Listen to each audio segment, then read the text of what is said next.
j'ai ici une petite enveloppe avec une carte de prédiction. On reviendra sur cette carte en fin de tour. Et là, j'ai un paquet de cartes tout à fait ordinaire, un paquet de cartes de 52 cartes de faces toutes différentes les unes des autres. Le paquet est bien mélangé. Et tout d'abord, on va inviter le spectateur à venir couper le paquet à peu près en deux. Ok, il a coupé. Et on va lui demander de venir mélanger autant de fois qu'il le souhaite, le paquet qu'il a en main. Donc on va venir faire des petits mélanges, comme ceci. Et on va l'inviter à sortir 3 cartes librement. Soit il regarde les faces, soit il les sort aléatoirement, face cachée. Imaginons qu'il sorte ces 3 cartes-ci. Alors, ce qu'on va faire, c'est qu'on va regarder les cartes. Donc là, il est tombé sur un 6 de carreau, un 4 de carreau et un 3 de trèfle. Les valeurs qu'il y a ici, on va devoir les ramener toutes à 10. Donc, je m'explique. Par exemple, là, ici, nous avons un 6. Il va falloir l'amener à 10. Donc, 6 aller à 10, 4. Donc, on va compter 4 cartes. Donc, 6, 7, 8, 9, 10. On va faire de même avec le 4 de carreau. Donc, 4 pour aller à 10, il faut 6.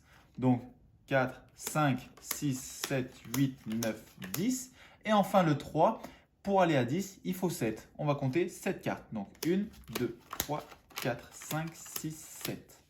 Ok, une fois que c'est fait, on va reprendre les cartes une à une et on va mettre le nombre de cartes par-dessus à la valeur correspondante. Donc là, c'est-à-dire le 6, on va le poser. On va compter 6 cartes. 1, 2, 3, 4, 5, 6.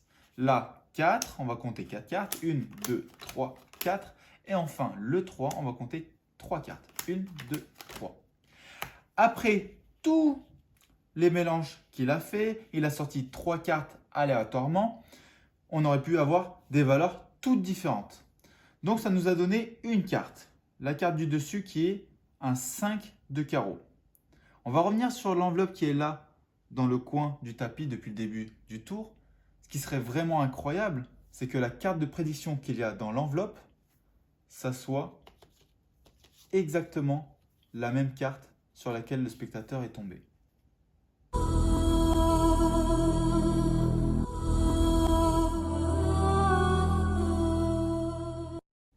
Alors, comment c'est possible?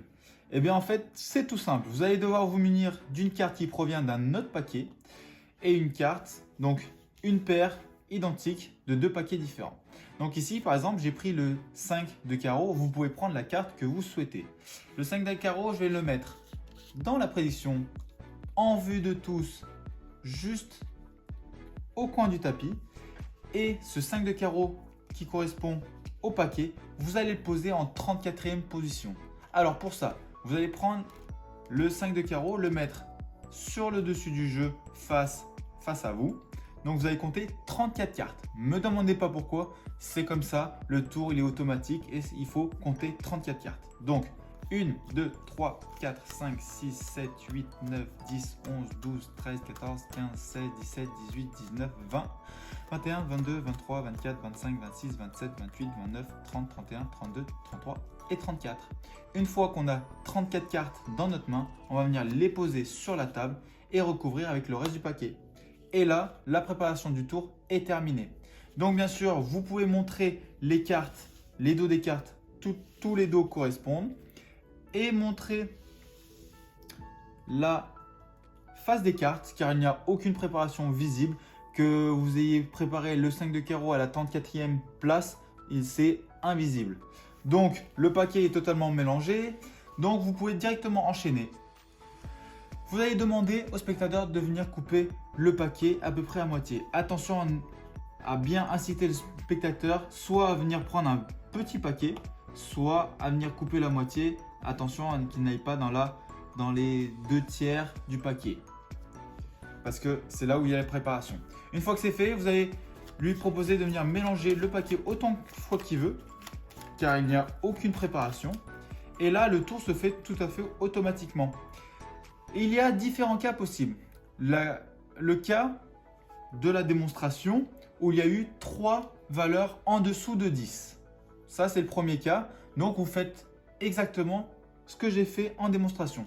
Cas numéro 2, vous avez par exemple un 6, un valet et par exemple un 10 ou un roi ou une reine. Ça, c'est peu importe. Par exemple, le 10. On va prendre le 10. Mais ça peut être un roi, une reine, c'est pareil.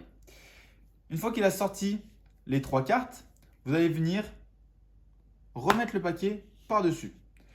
Et là, vous allez expliquer qu'il va falloir amener chaque valeur à 10.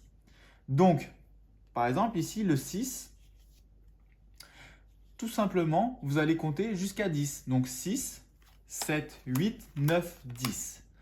Le valet qui est déjà supérieur à 10 ou égal à 10, on ne le touche pas. Le 10 qui est là, on ne le touche pas non plus. Donc ça, c'est la phase numéro 1. Si vous avez 4 valeurs qui sont en dessous de 10, il va falloir compter jusqu'à amener jusqu'à 10. Les cartes, donc là, il n'y a que 4 cartes pour amener la valeur de 6 à 10. Donc 4 cartes. Ici, on ne touche pas, on ne touche pas. Et maintenant, vous allez faire la phase numéro 2, donc c'est-à-dire compter le nombre de cartes de la valeur correspondance. Donc là, 6, on va compter 6 cartes. 1, 2, 3, 4, 5, 6. Le valet qui est à 11, mais là, pour ce tour-là, vous allez compter comme 10. Donc, vous allez retourner compter 10 cartes. 1, 2, 3, 4, 5, 6, 7, 8, 9, 10. Et enfin, le 10, vous allez le poser et à nouveau compter 10 cartes. 1, 2, 3, 4, 5, 6, 7, 8, 9, 10. Et c'est un tour qui est vraiment automatique. Là, vous prenez le paquet qui vous reste, vous le posez. Donc forcément, quand vous allez venir retourner la carte, c'est le 5 de carreau qui correspond à la carte de prédiction.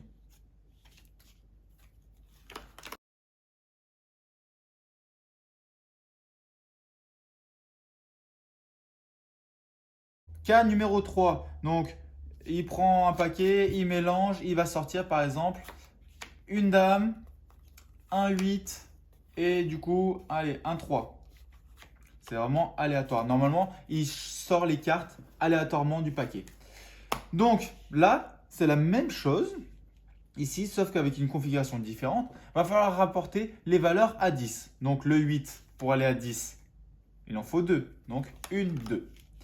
La dame, pour aller à 10, elle est déjà à 10, donc on ne la touche pas. On passe directement au 3. Donc le 3, pour aller à 10, il en faut 7. Donc on code 7 cartes. 1, 2, 3, 4, 5, 6, 7. Ok, une fois que c'est fait, on va venir phase numéro 2, prendre chaque carte et compter la valeur à laquelle il correspond. Donc là, 8. On va compter 8 cartes. 1, 2, 3, 4, 5, 6, 7, 8. La dame, 10 cartes. 1, 2, 3, 4, 5, 6, 7, 8, 9, 10. Et le 3, 3 cartes. 1, 2, 3. Et là, le paquet qui vous reste, vous le mettez au-dessus. Et encore une fois, forcément, vous tombez sur le 5 de carreau.